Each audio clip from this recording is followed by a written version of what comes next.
हर रोज एक नई कहानी देखने के लिए चैनल को सब्सक्राइब करें और बेल आइकन दबाना ना भूलें। किसी शहर में नंदिता नाम की लड़की अपने परिवार के साथ रहती थी, जिसके परिवार में उसके पिता हरीश, माँ उमा और उसका छोटा भाई शुभम था। नंदिता कॉलेज में पढ़ती थी, लेकिन उसकी हरकतें देखो तो बिल्कुल एक 2 साल के बच्चे के आगे भी फेल थी, क्योंकि उसे बचपन से ही लड्डू खाने का बहुत शौक था। एक दिन उसके मोहल्ले में उसकी पड़ोसन शुभ्रा के घर में किसी खुशी में मिठाइयाँ आती है, जिसे शुभ्रा पूरे मोहल्ले के घरों में बांटती है और वो नंदिता की चौखट पर आकर बोलती है, अरे ओ उमा बहन, जल्दी बाहर आओ, लड्डू लेकर आई हूँ, देर मत करो, बाकियों को भी देना है। जैसे ही शुभ्रा की बात नंदिता के कानों में जाती है, तो वो दौड़ती हुई घर की चौखट पर आकर बोलती है, आओ शुभ्रा आंटी जी, माँ अंदर है, काम कर रही है। अरे वाह, ये तो मोतीचूर के लड्डू है, आप मुझे दे दीजिए, मैं ही दे दूंगी माँ को। नंदिता के कहने पर शुभ्रा उसे 4 लड्डू देते हुए बोलती है, याद से दे दियो नंदिता, ठीक है, मैं चलती हूँ। शुभ्रा उसे लड्डू देकर चली जाती है, जिसके बाद नंदिता उन लड्डुओं को लालच भरी नजरों से देखकर चोरी से छुपकर अपने कमरे में लेकर जाती है और बोलती है, अरे वाह नंदिता, कितना तेज दिमाग है तेरा, किसी को भी बिना बताए तो लड्डू सीधा अपने कमरे में ले आई। अब इससे पहले कि सौरभ आ जाए और तुझसे लड्डू मांगने लगे, जल्दी से सारे लड्डू खा जा। हाय लड्डू कितने प्यारे हैं। इतना बोलकर नंदिता मोतीचूर के लड्डू खाने लगती है और वो 3 लड्डू खा चुकी होती है कि तभी उसका भाई उसके कमरे में आता है और नंदिता उसे चिढ़ाते हुए बोलती है, ओहो, तो तू आ ही गया मेरी जासूसी करता करता, देख ही लिया तूने। हाँ दीदी, देख तो लिया, लेकिन मुझे सच सच बताओ कि तुम्हारे पास ये लड्डू आए कहाँ से? सौरभ के सवाल सुनकर नंदिता सोचने लगती है और बात को पलटते हुए बोलती है, तू बस आम खाना, कुट लिया क्यों गिन रहा है, और ये ले आधा लड्डू और रफू चक्कर हो जाए यहाँ से। नंदिता सौरभ को आधा लड्डू देकर उसके कमरे से जाने को बोल देती है और सौरभ के जाने के बाद वो आधा लड्डू भी खा जाती है, जिसके बाद वो खुद से बोलती है, अरे ये मैंने क्या किया, अपने साथ साथ माँ और पिताजी के हिस्से के भी सारे लड्डू खा गई मैं तो। खैर, अब सोचने से या कहने से होगा क्या। इतना बोलकर नंदिता लड्डू खाकर कॉलेज चली जाती है, जहाँ उसकी सहेली मीना कुटी उसे आता देखकर बोलती है, अयो रामा, नंदिता आ गई तुम। देखो मैं केरल से तुम्हारे वास्ते क्या लाई है। क्या लाई है तू मेरे लिए केरल वाली दोस्त, जल्दी से दिखा मुझे।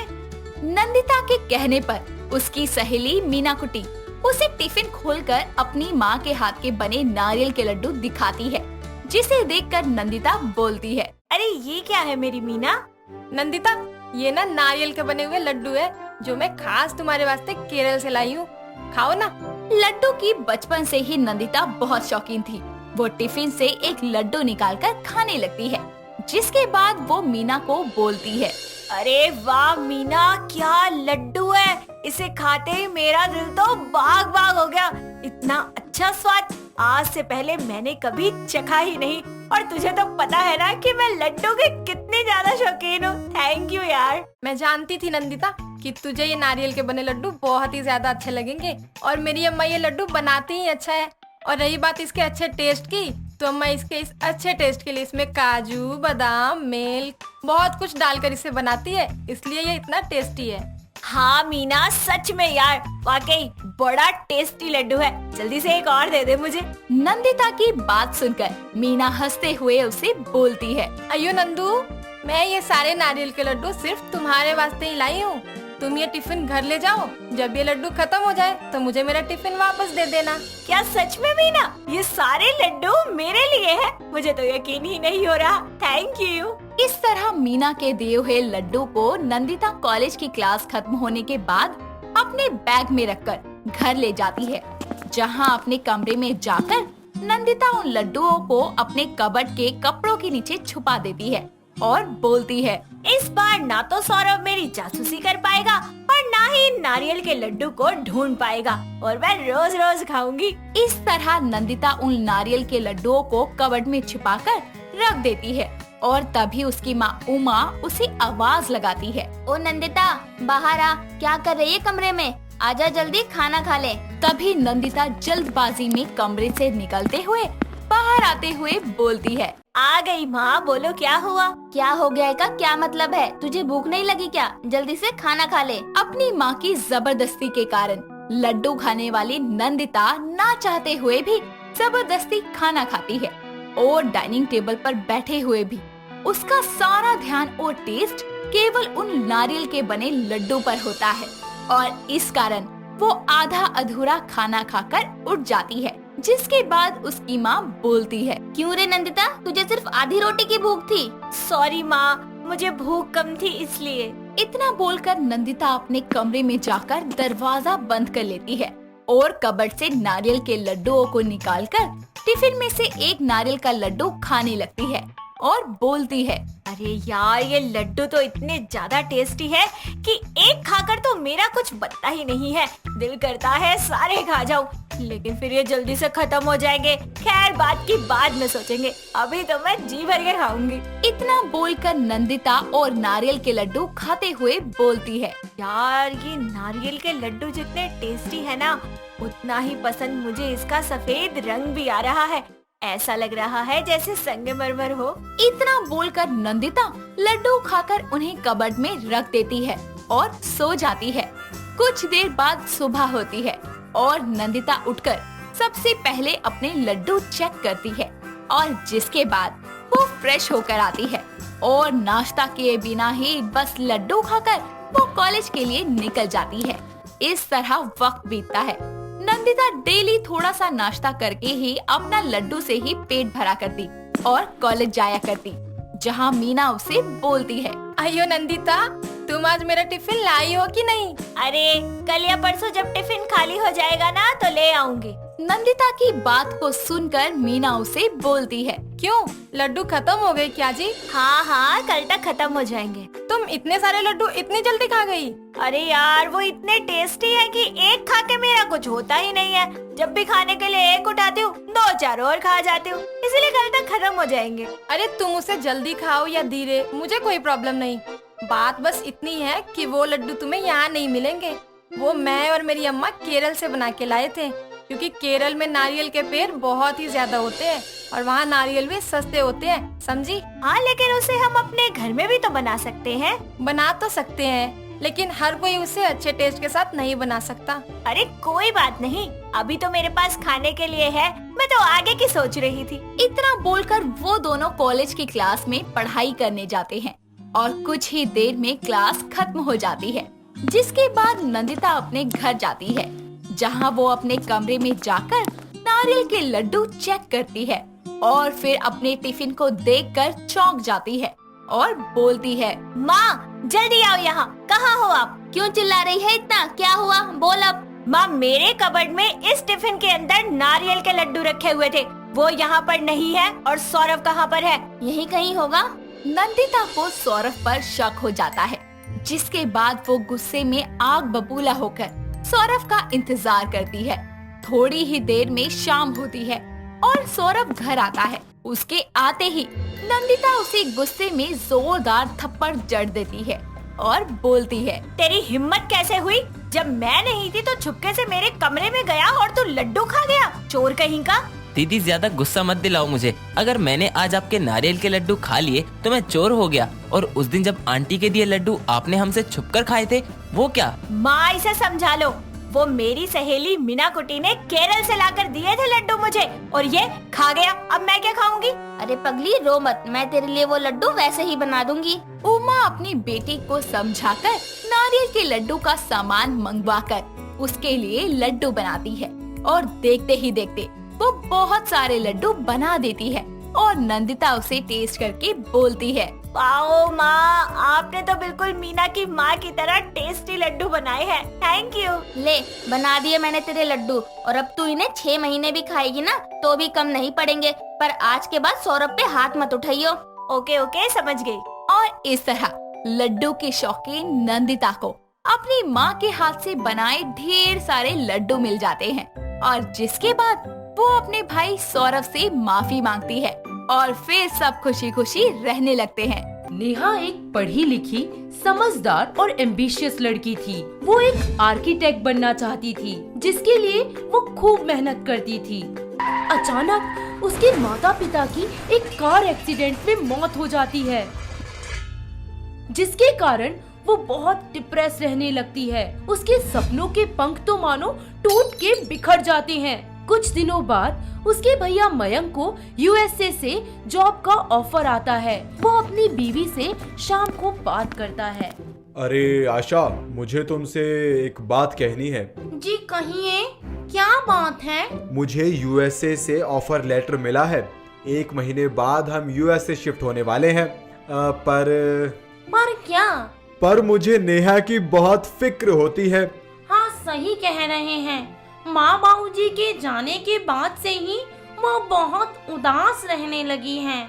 क्यों ना हम उसकी शादी करवा दें? बिल्कुल सही सोच रहे हैं आप। लेकिन हमें 15 दिन में ही सारे काम पूरे करने होंगे। बस एक अच्छा सा लड़का मिल जाए। हाँ, तुम चिंता मत करो। मेरी दूर की मौसी जी इन मामलों में बहुत तेज हैं। उनसे बात करते हैं। उनकी नजर में कोई ना कोई लड़का जरूर होगा। ठीक है, तुम मौसी जी से बात कर लो। और हाँ, याद रखना कि रिश्ता जल्द से जल्द पक्का करना है और फिर अगले 15 दिन में शादी। आशा अपनी कोकिला मौसी से अपनी ननद के रिश्ते के सिलसिले में फोन पर बात करने लगती है। मौसी जी राम राम, कैसी हैं आप? राम राम। और बता, क्या हाल चाल है तेरा? सब बढ़िया है, पर वो मौसी जी मेरी ननद की। बस बस, आगे बोलने की कोई जरूरत नहीं है। मैं सब समझ गई। कहीं कोई चक्कर वक्कर चल रहा है क्या उसका? नहीं मौसी जी, वो तो एकदम सीधी साधी है। बस आप देखिए, कोई अच्छा सा लड़का हो।